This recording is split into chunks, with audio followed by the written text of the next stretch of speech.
All right, Voldemort, this is WVCR. I don't think I've ever been here, but you've been on the station. We just recorded stuff. I'm recording this Saturday.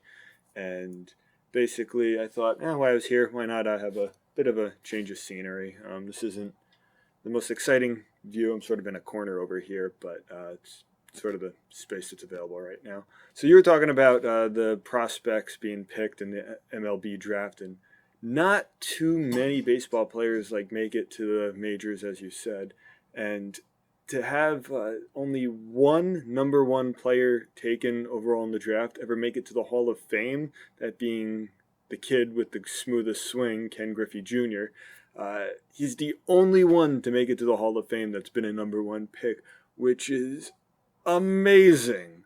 That's a ridiculous number with all the years MLB has had this draft, going back decades, and we've only had one number one pick make it to the Hall of Fame. That is just unbelievable.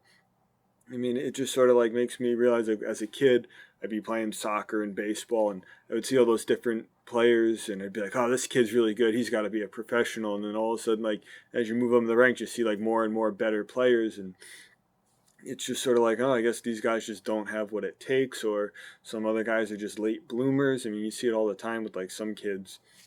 You hear basketball stories where kids come in freshman year and they're like 5'2" in high school, and then all of a sudden by the end of senior year they're like 7'4", and you're like, wow, that was a big growth spurt. It's always really hard to tell. I mean, with all these sabermetrics and scouts and making it easier to travel and whatnot, you're gonna be able to see a little bit more of players and the scouting process, and hopefully be able to evaluate who does what. But it just comes down to sometimes people are late bloomers than others, and sometimes getting that high draft pick isn't always worth it. Though the Astros have done a pretty good job about that. The Cubs have done a pretty good job about that, both winning World Series titles for them in the recent years. But sometimes you just got to be like the Yankees and just stockpile things for a while after trading off everything, and then just getting draft picks, hoarding them, and eventually getting some nice late round picks. I mean, even in the NFL, Super Bowl winning quarterback Russell Wilson, he was what, a third round pick? I mean, Tom Brady, probably the greatest quarterback of all time, was like the 199th pick.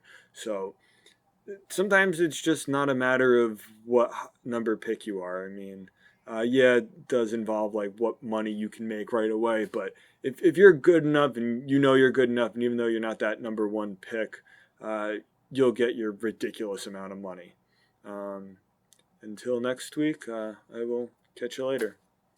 Hey, remember me?